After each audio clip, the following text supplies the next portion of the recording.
Dia merasa satu, memang saya sama dia dari rumah ini dibelikan rumah itu ini segala macam, berlimpah-limpah dengan segala macam, terus duit sekantong-kantong ini segala macam. Sedangkan perempuan yang M ini, dia tahu saya dari 2018. Jadi kerjaan dia tuh mantauin kehidupan saya aja. Dan itu saya punya barang buktinya gitu. Dari 2018 dia memantau saya.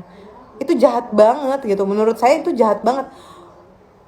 Kamu tahu saya istrinya, saya bekerja mencari nafkah juga gitu. Karena saya pikir kan suami saya, dengan kepolosan saya pikir suami saya ya gajinya mungkin nggak seberapa ini segala macam. Ternyata saya dibodohin. Ternyata uang itu ya lari ke perempuan-perempuan itu. Iya. Terus akhirnya kenapa saya kemarin berbicara tentang seksi dancer itu dari suami aku, karena aku tanya sama suamiku, kau nikah ya. Akhirnya suamiku memohon ke aku. Aku bilang, aku laporin kamu ya. Aku nih istri kamu. Aku laporin kamu si perempuan M itu gitu. Terus katanya suami aku, dia memohon sama aku, jangan laporin dia. Dia tuh orang susah. Itu suami aku loh yang ngomong ke aku. Dia orang susah. Dia itu kerja penari. Dan laki aku memohon ke aku untuk tidak melaporkan dia. Dia menceritakan orang tuanya, adiknya, bapaknya. Makanya aku jadi tahu, karena aku nggak tahu, aku nggak kenal, aku nggak tahu. Sedangkan aku tahu perempuan itu aja baru sekitar 2 tahunan ini, 1 tahun 2 tahun inilah. Makanya aku mengamuk lah aku gitu. Dari situ aku ngerasa banget bener-bener ditipu gitu. Aku juga ngerasa Melan juga bersekongkol. Melan tuh tahu gitu, Melan tahu semuanya, tapi membiarkan semua ini. Dan Melan tuh tahu aku gitu. Dan aku punya barang bukti semua. Aku dengan Melan gitu. Jadi aku ngerasa gila ya, mungkin karena aku bodoh, mungkin karena aku nggak tahu lah. Aku bener-bener aku cari duit loh, aku juga kerja cari uang segala macam, tapi mereka semua bersenang-senang di atas penderitaan aku, dengan kepolosan aku. Sampai umur aku segini ya, bayangin aku dari 17 tahun, dari umur 18 tahun 17 tahun lah, sampai umur aku segini. Aku memang, jadi aku hidup bersama dulu sama suami aku. Abis hidup bersama lama, baru aku menikah resminya ya di tahun yang aku sebutkan itu. Baru aku menikah sama dia. Jadi sebelumnya itu jadi terhitungnya 19 tahun itu sudah hidup bersama. Dengan janji manisnya.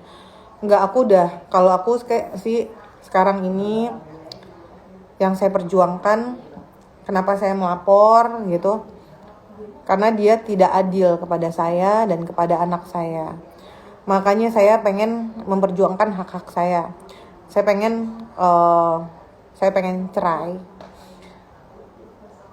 gitu, karena saya udah gak kuat lagi. Aris tidak mau cerai gitu. Aris gak mau ngurusin kayak gitu, ini segala macam. Dia menggantung saya berbelasan tahun. Saya udah sedih banget deh. Saya nyari uang tuh, saya nyampe sekolah salon, saya nyampe belajar musik, saya sekolah musik. Yang saya lakukan, saya pekerjaan semua itu kreatif. Saya emang di seni ya gitu. Bener-bener saya mencari uang. Teman-teman saya tahu gimana saya nyari uang. Yang saya nyampe begini, nyampe begitu, sampai bener-bener dari nol ya. Makanya saya kayak saya bingung sama Aris. Saya tuh salah apa? Saya melakukan apa? Gitu. Sedangkan saya berbelasan tahun sebagai seorang istri, saya ngurusin anak. Apapun yang terjadi, saya selalu lindungin dia, saya bela dia, saya jaga dia. Gitu. Tapi ternyata Ya ternyata saya dizolimi seperti ini. Gitu, salah saya apa? Saya loh yang ngurusin, saya loh yang menjaga dia, saya selalu mendoakan loh. Gitu. Apapun yang dia bicara selalu saya dengar. Walaupun saya suka marah-marah apa segala, saya selalu dengar. Karena saya berpikir saya nggak punya mama, nggak punya papa. Dari kecil saya sama dia, dari saya masih kecil sampai saya punya anak, saya harus percaya dia gitu. Terus ternyata ya seperti ini. Aku melapor ke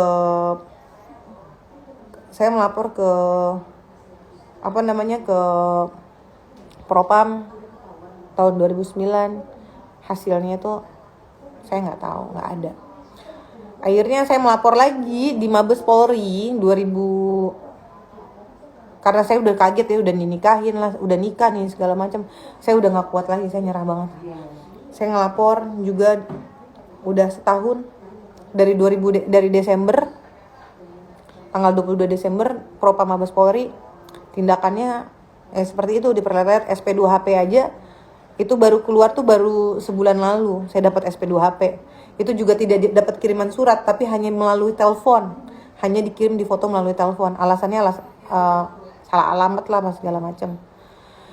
Sekarang saya mengejar laporan saya yang di Polda Metro Jaya. Laporan saya di Polda Metro Jaya, ini kelihatan nggak sih? Laporan aku di Polda Metro Jaya itu, ini semua udah diperiksa ya. Mana nih? Semua udah diperiksa, tapi ya gitu. Mau melapor Mbak. Iya. Sekarang pada nanya, Mbak istri ke-1 apa istri kedua itu ya? Saya adalah istri sah Aris Lusdianto dan saya tidak pernah berpoligami. Saya tidak pernah ada mau kawin 1, kawin 2, kawin 3, tidak ada. Karena saya dinikahkan dengan saudara Aris adalah pernikahan sah negara. Saya tidak pernah ada tuh tentang poligami segala macam tuh, nggak ada. Ya, yang saya bicara dengan Melan ini segala macam ya sudah cukup. Saya percaya gitu. Oh, Aris cuman karena kantor.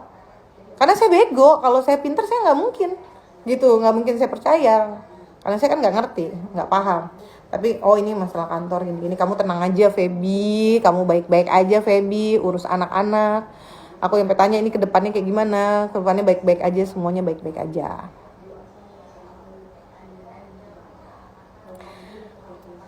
Pokoknya intinya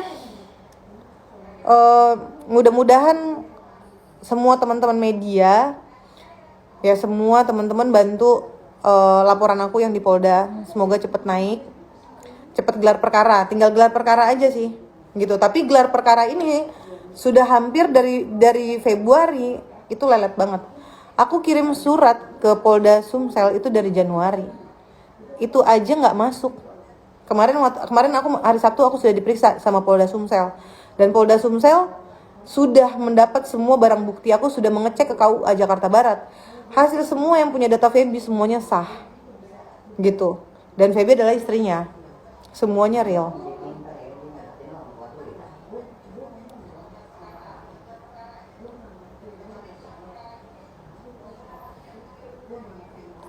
Apa nih?